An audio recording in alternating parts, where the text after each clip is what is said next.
The great chamber of the Galactic Council was filled with fear. Ambassador Velketh could see it in the eyes of every representative. He could smell it in the air. 47 species had sent their leaders to this meeting, and all of them were afraid. The holographic display in the center of the room showed a map of the galaxy. Red marks covered nearly a quarter of it.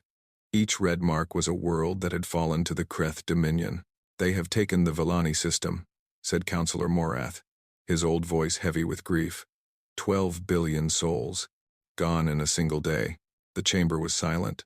No one knew what to say. The Kreth were winning the war, and everyone knew it. Velketh stood at his place among the Solarian delegation. His people were peaceful traders. They had no great warships. They had no powerful weapons. Like most species in the Council, they had relied on diplomacy and cooperation for thousands of years. War was something they read about in history books, but the Kreth did not believe in diplomacy. They believed in conquest. High Warlord Thexarn had sent his message 3 days ago.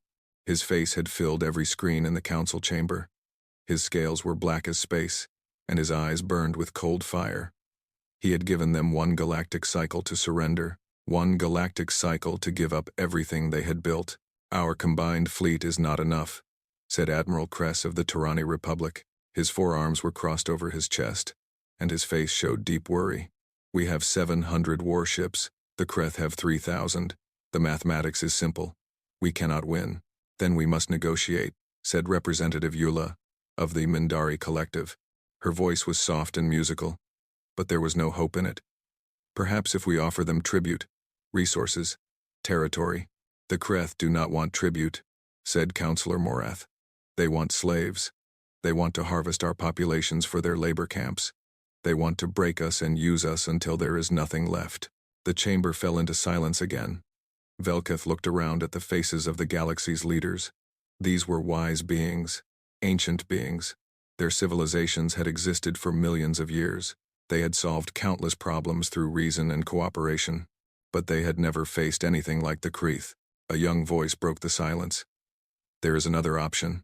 Everyone turned to look. Junior diplomat Sela Wren stood at the back of the Solarian delegation.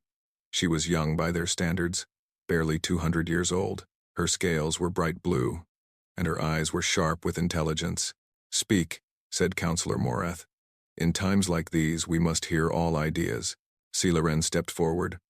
Her hands were shaking slightly, but her voice was steady. "We could contact the humans." The reaction was immediate. Gasps filled the chamber.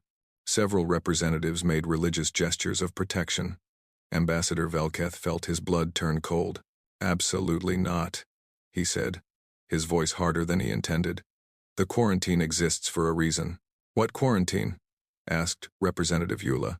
The Mindari were a young species. They had joined the Council only 500 years ago. "I have heard whispers about the Sol system, but no one will explain." Councillor Morath closed his eyes. When he opened them again, they were filled with old pain. 300 years ago, we discovered a small planet in a distant arm of the galaxy. It was a Class 7 death world. The gravity was crushing, the atmosphere was corrosive, the radiation from its star was deadly, and yet, somehow, life had evolved there. He waved his hand, and the holographic display changed. It showed a small blue and green world, spinning slowly in the darkness. We called it Earth, and we found that it had produced intelligent life, a species called humans. The display changed again. It showed creatures that looked almost ordinary. 2 arms, 2 legs, flat faces with small eyes. They did not look dangerous. "We were curious," Morath continued. "We sent observers. We studied them from orbit, and what we learned terrified us." He gestured, and the display began showing images. Velketh had seen them before, but they still made his stomach turn. Humans fighting wars that lasted for decades. Humans building weapons that could crack the surface of their own planet. Humans hunting creatures 10 times their size for sport. Humans surviving in deserts, in frozen wastelands, in jungles filled with poison. Humans pushing their bodies beyond all limits, running until their feet bled, fighting until their bones broke. "They are not just predators," Morath said quietly. "They are the ultimate predators. Their world tried to kill them every day of their evolution, and they conquered it. They do not give up. They do not surrender. They do not stop. But surely they could help us," Ren said. If they are so powerful, let me tell you about the first contact incident. Velketh interrupted. He stepped forward, his hands clenched at his sides. 200 years ago, a human colony ship left their home system. They were farmers, families, children. They were looking for a new world to settle. The chamber was completely silent. A group of pirates attacked them near the Corvin Nebula. The pirates wanted their supplies. A simple robbery. Velketh paused. The humans did not surrender their supplies. They fought back with mining equipment and improvised weapons. The pirates fled. That does not sound so terrible, Eula said. The pirates fled, Velketh repeated. But the humans did not stop there. They pursued them. Across 3 star systems. For 6 months, these farmers, these families, hunted the pirates across the galaxy. When they finally caught them, they did not capture them. They did not hand them over to authorities. His voice dropped to a whisper. They destroyed every pirate ship. They boarded the command vessel and killed everyone aboard. Then they cut off the captain's head and left his body floating in orbit around a populated world. As a message, the chamber was frozen in horror. They were farmers, Velketh said. Farmers with children. And they spent 6 months hunting criminals across the stars because those criminals had the audacity to threaten their families. This is what humans do when they are angry. This is what humans do when they feel threatened. He turned to Ren, and his eyes were hard. Now imagine what they would do in a real war.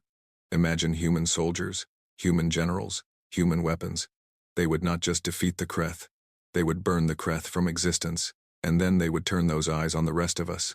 They would see our weakness, our fear, and they would wonder why they should let such weak creatures control the galaxy. Ren lowered her eyes. I understand, Ambassador. Counselor Morath raised his hand. We will now vote. The question is simple. Should we break the quarantine and contact Earth for assistance? One by one, the votes came in. Every single representative voted no. The motion fails, Morath announced. The quarantine will remain. Under no circumstances will Earth be informed of this war. We will find another way. But as the representatives filed out of the chamber, Velketh saw the truth in their eyes. There was no other way. The Kreth would come, and the council would fall. He looked at the holographic display one last time. The little blue planet was still spinning in the darkness, surrounded by warning markers and quarantine beacons. Somewhere on that world, billions of humans lived their lives, completely unaware of the war that was consuming the galaxy, completely unaware of how much the universe feared them. Velketh hoped it would stay that way, because if the humans ever learned the truth, nothing would ever be the same. He turned off the display and walked out of the chamber, carrying the weight of the galaxy on his shoulders. The Kreth Dominion did not wait. Within days of the Council's vote, High Warlord Texarn launched his full assault. His black warships spread across the galaxy like a plague, bringing death to every world they touched. The Torani Republic was the first to fall. Their 7 colony worlds burned in a single week.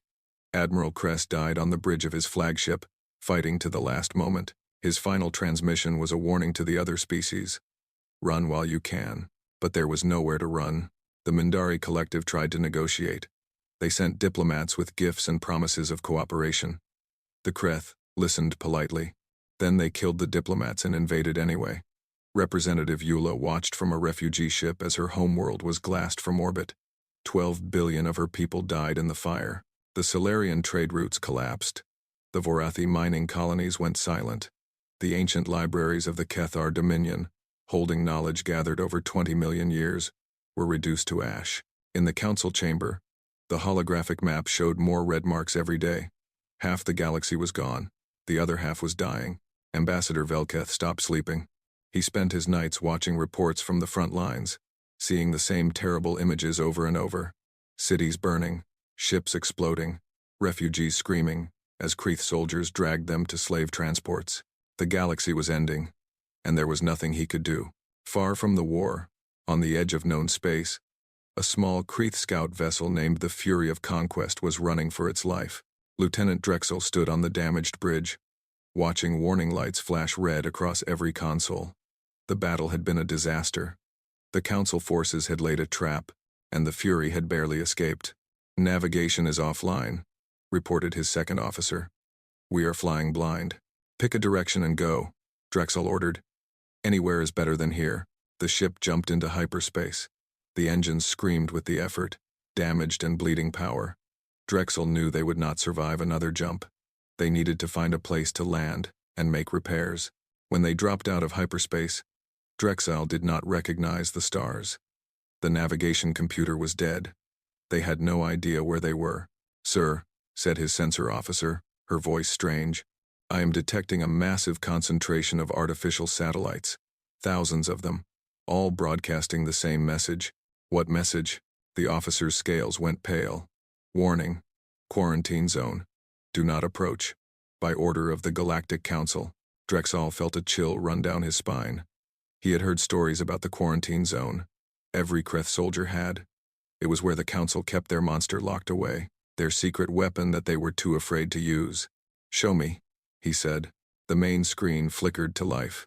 It showed a small star system with 8 planets. The third planet from the star was blue and green, wrapped in white clouds. It looked peaceful, beautiful, even. "That is the human homeworld," the sensor officer whispered. "Earth." Before Drexel could respond, the ship shuddered violently. A console exploded, showering the bridge with sparks. The engine warning turned from red to black.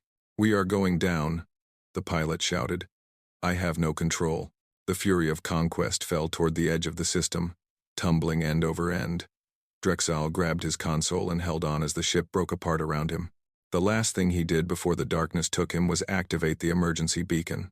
On Earth, Admiral Helena Vance was having her morning coffee when the alert came in. She was a tall woman with gray hair and hard eyes, the kind of eyes that had seen too many battles. She had commanded the United Terran Navy for 15 years, and in all that time, she had never received an alert like this one. "Unknown vessel detected at the edge of the system," her aide reported. "It appears to have crashed on an asteroid near the quarantine perimeter." Vance set down her coffee. "Show me." The command center of Luna Base came alive with activity. Holographic displays showed the trajectory of the crashed vessel. It was small, probably a scout ship. The design was nothing Vance had ever seen, but she knew what it was. Everyone on Earth knew. For decades, humanity had been aware that they were not alone. They had found the ancient satellites that surrounded their system, broadcasting their endless warnings. They had captured some of them and studied them. Learning to decode the alien language, they had discovered the truth. The galaxy was full of life, and all of it was afraid of Earth. The discovery had changed everything. Humanity had united like never before, putting aside old conflicts to prepare for the day when the universe would finally make contact. They had built ships, they had built weapons, they had trained soldiers, and they had waited. "Send a recovery team," Vance ordered. "I want that ship and everything in it brought to Luna Base." The recovery team found the fury of conquest in pieces. Most of the crew was dead, but they found one survivor, Lieutenant Drexel, barely alive in an emergency pod. They brought him to the medical bay on Luna Base.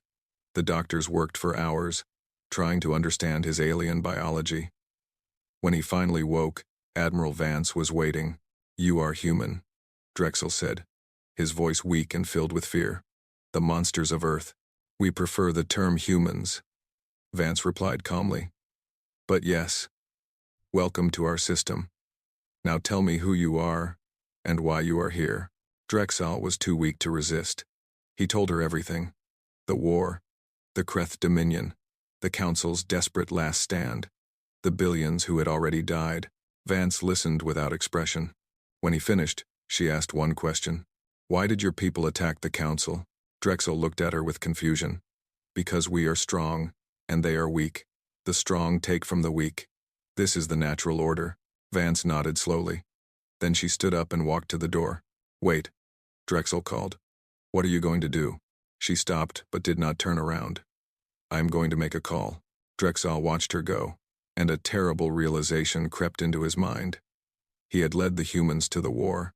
He had shown them that the galaxy was full of weak species being destroyed by the strong. With his last strength, he reached for his communicator. He had to warn High Warlord Thexarn. He had to tell him what he had done. His final message was short. "The humans know about the war. They are coming. May the gods have mercy on us all." In the council chamber, Ambassador Velketh received the intercepted transmission. He read it 3 times, hoping he had misunderstood. But the words were clear. The quarantine was broken. Earth knew about the war. He collapsed into his chair, his hands shaking. Around him, other council members were reading the same message. Some were crying, some were praying, some were simply staring into space, their minds unable to process what was happening. Councillor Morath spoke first, his ancient voice barely a whisper. "We tried so hard to keep them out," he said. "We built our quarantine. We hid our war. We did everything we could to protect the galaxy from them." He looked up at the holographic display, at the little blue planet that was no longer hidden. "And now they are coming. Not because we asked them to, not because we wanted them to, but because someone was foolish enough to show them that there was a fight worth joining." Velketh found his voice. "What do we do now?" Morath shook his head slowly. "We pray. We pray that when the humans are done with the Kreth, they decide to stop. Because if they do not, there is nothing in this galaxy that can stop them." The chamber fell silent, and the weight of doom settled over them all. High Warlord Thexarn received the message from Lieutenant Drexel while he sat on his throne aboard the Dominion flagship. The massive ship, called the Eternal Conquest, was the largest warship ever built. It had crushed 100 worlds and broken 1,000 armies. Thexarn read the message and laughed. "The humans," he said to his assembled generals. "The legendary monsters of Earth. Finally, we will see if the stories are true."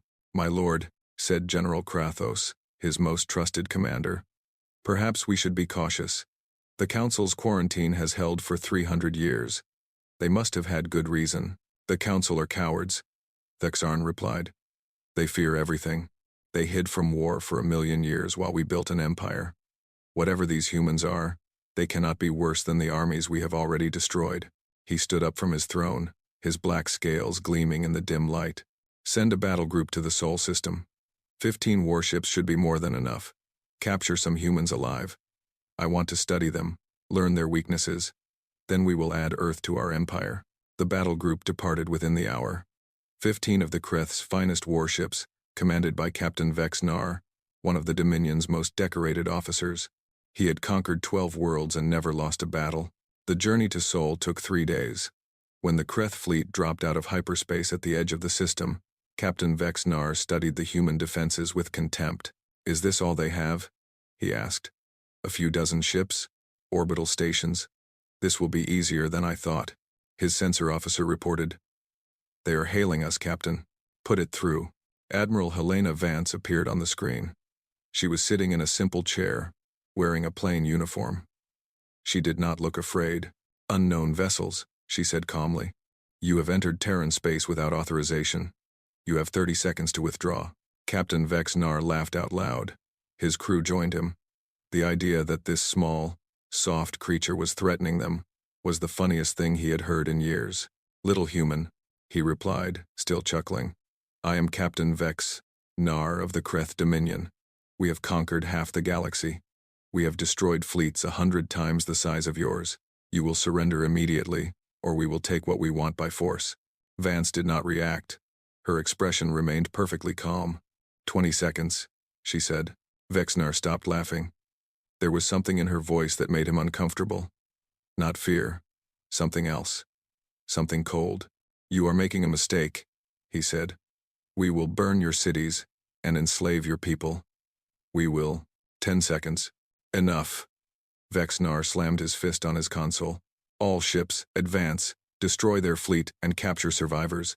The Kreth warships surged forward, their weapons charging. Captain Vexnar watched the human ships on his display, expecting them to flee or surrender. They did neither. Instead, they attacked. The first Kreth ship died in less than a second. A human weapon, a simple metal slug accelerated to a fraction of light speed, punched through its shields like they did not exist. The ship exploded in a ball of fire. "What?" Vexnar started to say.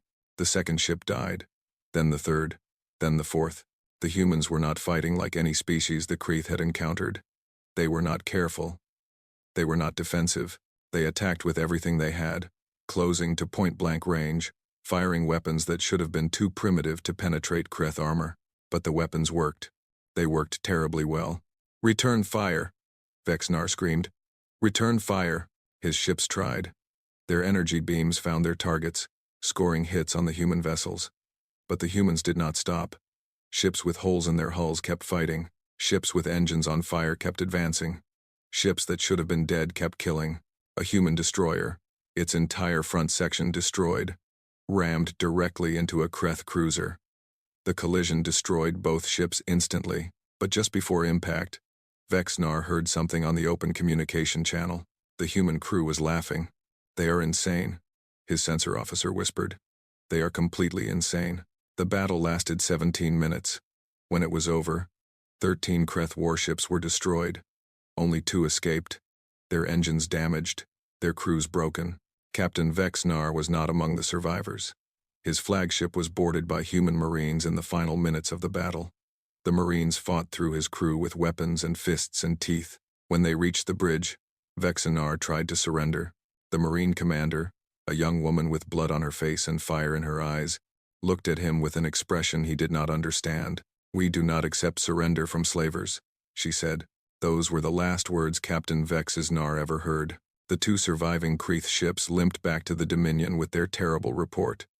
The crews were changed forever. They spoke of humans who smiled while they died, who kept fighting after taking wounds that would kill any other species, who seemed to enjoy the violence in a way that was not natural. "They are not soldiers," one survivor said, his eyes empty and distant. "They are predators. We were not fighting a war. We were being hunted." High Warlord Thexarn listened to the reports in silence. For the first time in his long military career, he felt something he had never felt before. It was a cold sensation in his stomach, a tightness in his chest. He did not have a word for it. The Kreth language had no word for fear. On Earth, Admiral Vance stood in the command center, studying the data recovered from the captured Kreth ships. The information was extensive. Battle plans, fleet positions, lists of conquered worlds and enslaved populations, and something else. Records of the species that had been destroyed. Images of burning cities and crying children. Videos of families being separated, of elders being executed, of entire civilizations being erased from existence. Vance watched it all with a face of stone. But her hands were shaking. "Admiral," her aide said quietly, "what do we do now?" Vance turned off the display. She walked to the window and looked out at the stars. Somewhere out there, billions of innocent beings were suffering, dying, begging for help that would never come. "Call the United Terran Council," she said. "Emergency session. Tell them to clear their schedules." "What should I tell them it is about?" Vance turned back to her aide. Her eyes were hard, but there was something else in them too. Something that looked almost like hunger. "Tell them we just found out there is a war happening out there. And tell them I am recommending that we join it." The United Terran Council met that night. They reviewed the evidence. They saw the images. They heard the reports. The vote was unanimous. 300 ships of the United Terran Navy departed Earth within the week. They carried 50,000 Marines, 1,000,000 tons of weapons, and 300 years of frustration. For 3 centuries, humanity had watched the stars and wondered why no one would talk to them. Now they knew the answer. The galaxy was afraid of them. It was time to show the galaxy why. Admiral Vance stood on the bridge of her flagship, the UTN Vengeance, as the fleet entered hyperspace. She thought about the slavers they were about to face. She thought about the innocent people waiting to be rescued. She thought about the future they were about to create. She smiled. It was not a kind smile. "All ships," she said over the fleet-wide channel. "This is Admiral Vance. We are going to war. Our enemy is evil. Our cause is just. And we are humanity." She paused, letting the words sink in. "Let us show the galaxy what that means." The fleet vanished into hyperspace, carrying death to those who deserved it and hope to those who needed it. The universe would never be the same. The Galactic Council learned of the human fleet before it reached the war zone. Their sensors tracked the 300 ships moving through hyperspace at speeds that should have been impossible. The fleet was not hiding. It was not sneaking. It was coming straight toward the battle lines like a hammer aimed at a nail. Ambassador Velketh called an emergency session. The chamber was fuller than it had been in weeks. Even species that had lost their homeworlds sent representatives, desperate to hear any news that might save what remained of their people. "The humans have mobilized," Velketh announced. His voice was steady, but his hands were shaking. 300 warships, 50,000 ground troops. They will reach Kreth-controlled space within 6 days. The chamber erupted. Some representatives cheered, believing salvation had arrived.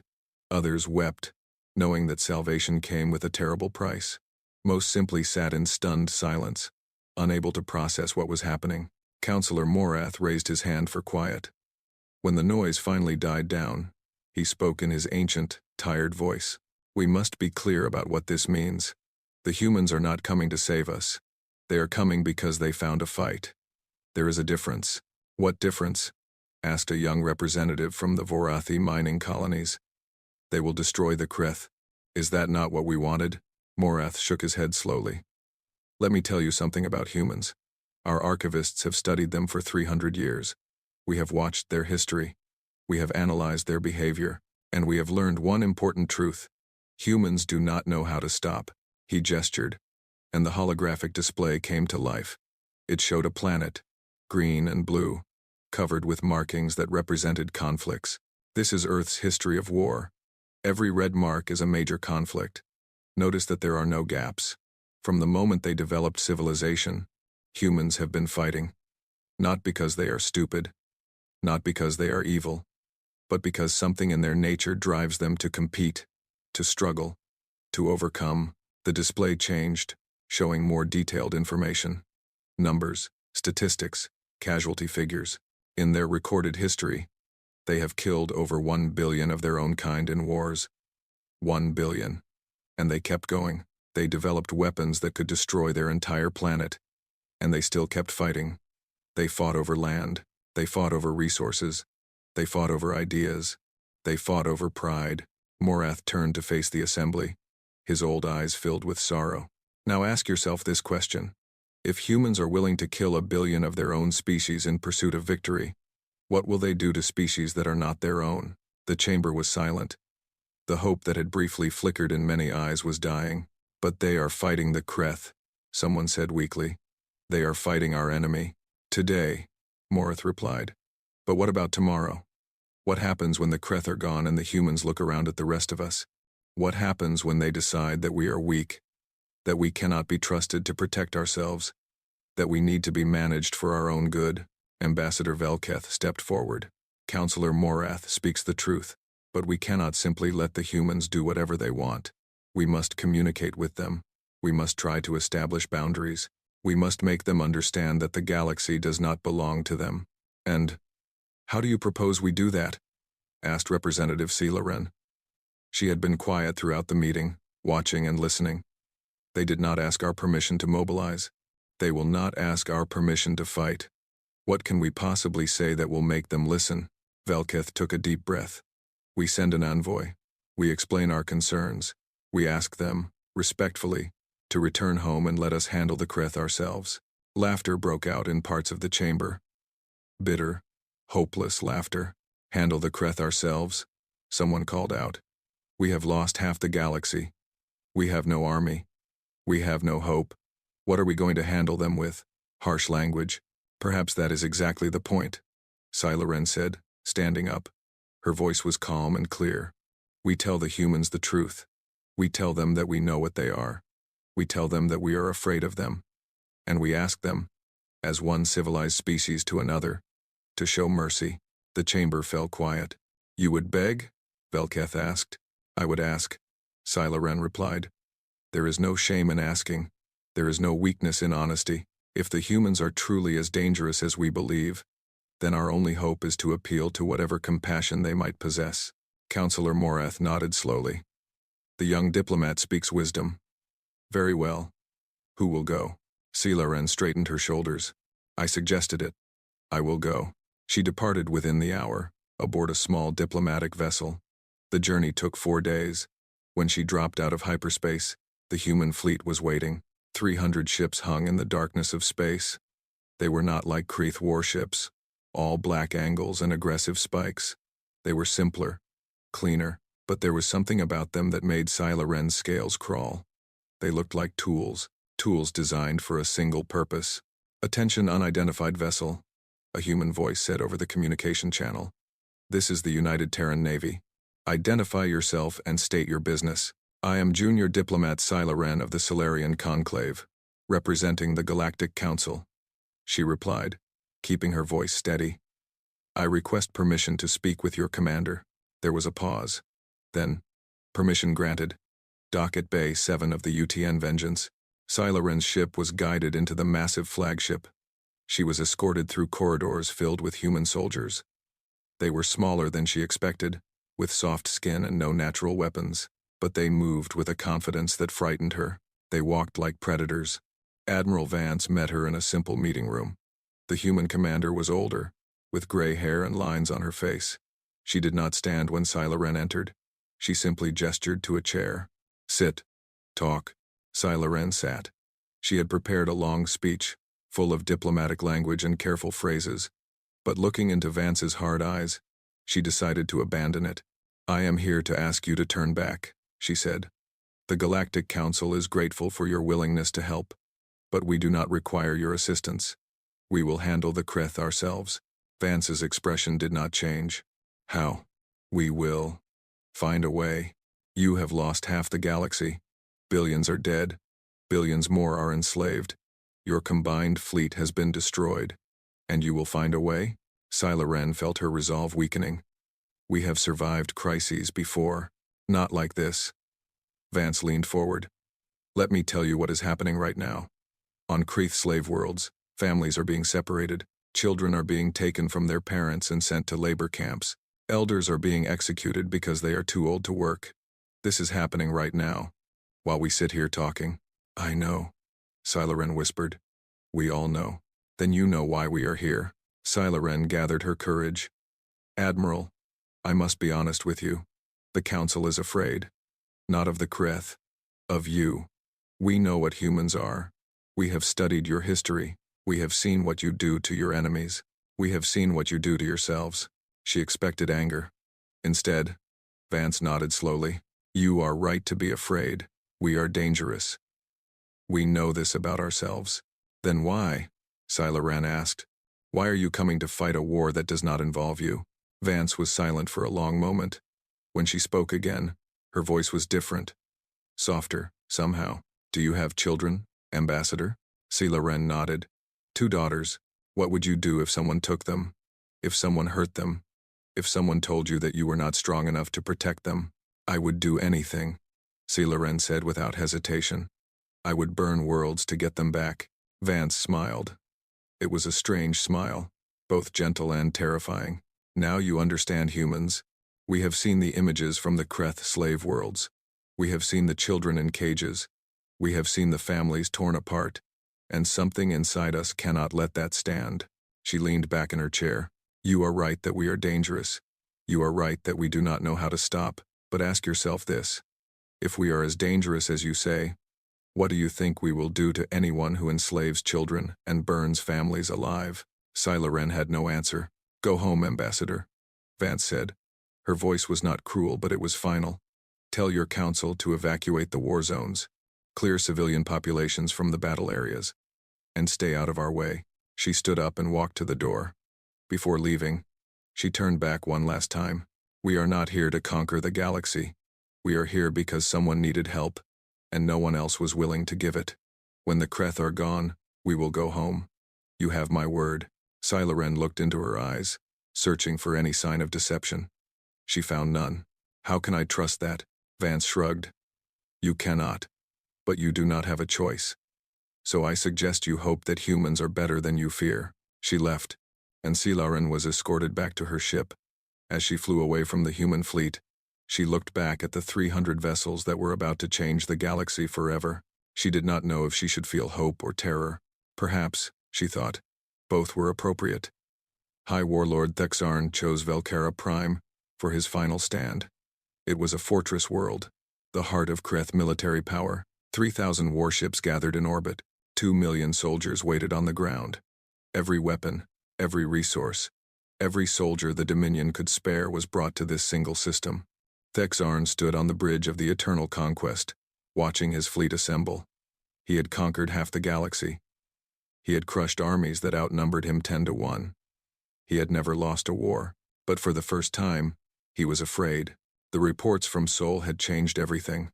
The humans had destroyed 15 warships in 17 minutes. They had boarded vessels and killed crews with their bare hands. They had laughed while dying. They are animals, General Krathos said, standing beside his warlord. Savage animals? No, Thexarn replied quietly. Animals can be understood. Animals can be predicted. These creatures are something else. He turned to face his general. But they can still die. They still bleed. And we have 3,000 ships. Whatever they are, they cannot overcome those numbers. The human fleet arrived 2 days later. 300 ships dropped out of hyperspace at the edge of the system. They were outnumbered 10 to 1. By every calculation, by every standard of military strategy, they should have retreated. Instead, they attacked. Admiral Vance's voice echoed across the battle channel, reaching every ship in both fleets. All Terran vessels, this is Admiral Vance. Rules of engagement are simple. Destroy every enemy ship, board every station, rescue every prisoner. No retreat, no surrender. Show them what humanity is. The human fleet split into dozens of smaller groups. They moved faster than Kreeth sensors could track, weaving through the massive formation, striking where the defenses were weakest. Their weapons were crude compared to Kreeth technology, simple kinetic projectiles and nuclear missiles. But they hit with devastating force. The Kreeth returned fire. Their energy beams sliced through human hulls. Their missiles found their targets. Human ships died by the dozen, but the humans did not stop. Ships with crippled engines kept fighting. Ships with breached hulls kept attacking. A human destroyer, its crew dead except for 3 survivors, rammed directly into a Kreeth carrier. The collision destroyed both vessels. Thexarn watched the battle unfold with growing horror. His fleet was winning by the numbers. They were destroying human ships at a rate of 3 to 1. But the humans did not care. They absorbed the losses and kept coming, each sacrifice opening holes in the Kreeth formation. They are insane, Krathos whispered. They are throwing away their lives. No, Thexarn said, understanding finally dawning. They are not throwing their lives away. They are spending them. There is a difference. The battle lasted 6 hours. By the end, the human fleet was reduced to 80 ships, but the Kreeth fleet was shattered. Over 2,000 warships destroyed, the survivors scattered, fleeing into hyperspace with tales of horror that would haunt them forever. Admiral Vance did not pursue the runners. She had a different target.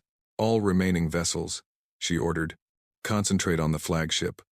I want Thexarn alive. The Eternal Conquest was the largest warship in the galaxy. It had shields that could withstand bombardment for days. It had weapons that could crack planets. It had a crew of 50,000 soldiers, each ready to die for their warlord. The human Marines did not care. They came in boarding pods, small metal coffins that slammed into the hull and cut through the armor. Each pod carried 10 Marines. 200 pods hit the flagship in the first wave. Captain Sarah Chen led the assault team heading for the bridge. She was young, barely 30 years old, with short black hair and scars on her face from a dozen battles. She had lost her parents to a pirate raid when she was 12. She had joined the Navy at 16. She had been fighting ever since. The Kreeth soldiers met them in the corridors. They were bigger than humans, stronger, better armed. It did not matter. The Marines pushed through them with rifles and grenades and combat knives. When the rifles ran out of ammunition, they used pistols. When the pistols were empty, they used their fists. Chen fought through 6 decks of defenders. She watched her squad die one by one, each death making her angrier, colder, more determined. By the time she reached the bridge, she had 3 Marines left. Her armor was cracked, her visor was shattered. Blood dripped from a wound on her shoulder. The bridge doors exploded inward. Chen stepped through the smoke, her rifle raised. High Warlord Thexarn stood in the center of the room, surrounded by his personal guard. He was massive, twice the size of any human, covered in black scales that gleamed like armor. He held a ceremonial sword, the symbol of his power. So, he said, his voice deep and rumbling, the monsters of Earth have come for me. Chen's remaining Marines spread out, weapons trained on the guards. The tension in the room was thick enough to taste. High Warlord Thexarn, Chen said, her voice flat and tired. You are under arrest for crimes against sentient life. Your empire is finished. Your fleet is destroyed. Surrender now, and you will receive a trial. Thexarn laughed. It was a bitter, broken sound. A trial? By whose authority? The Council? They are cowards who hide behind their treaties while the universe burns. They have no right to judge me. Not the council, Chen replied. Humanity. And what gives humanity the right? Chen lowered her rifle slightly. Her eyes were hard, but her voice was calm. We do not want your territory. We do not want your resources. We do not want tribute or slaves or power. We just want you to stop. Thexarn stared at her for a long moment. Then what do you want? We want you to understand, Chen said. What you did to those worlds, those families, those children. It ends today. And anyone who tries to do it again will face the same fate. She raised her rifle again. So what is it going to be, Warlord?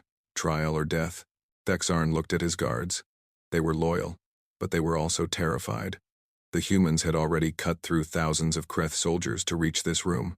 A few more would make no difference. Slowly, he lowered his sword. I surrender. The broadcast went out to every Kreth world simultaneously. High Warlord Thexarn, in chains, reading a prepared statement. His voice was hollow, his eyes empty. The Dominion is defeated. I order all Kreth military forces to stand down immediately. All slaves are to be released. All occupied worlds are to be evacuated. The war is over. Behind him, Admiral Vance stood with her arms crossed. When Thexarn finished speaking, she stepped forward. To the people of the Kreth Dominion, your leader has been captured. Your fleet has been destroyed. Your empire has fallen. We are not here to conquer you. We are not here to enslave you. We are here because you enslaved others, and we cannot allow that. Her voice was hard, but not cruel. Go home. Rebuild your civilization. Learn to live in peace with your neighbors, and remember this day. Remember what happens when you hurt the innocent. Remember that somewhere in the galaxy, humans are watching. The broadcast ended. The war was over. In the council chamber, the assembled representatives watched the message in stunned silence. Sela Ren stood at the front of the Silarian delegation, tears streaming down her face. The humans had done what no one believed possible. They had broken the Kreth Dominion in a single battle. They had freed billions of slaves. They had ended a war that should have consumed the entire galaxy. And now they were going home. Admiral Vance appeared on the chamber's main display one final time. She looked tired but satisfied. Council members, she said. The Kreth Dominion no longer poses a threat.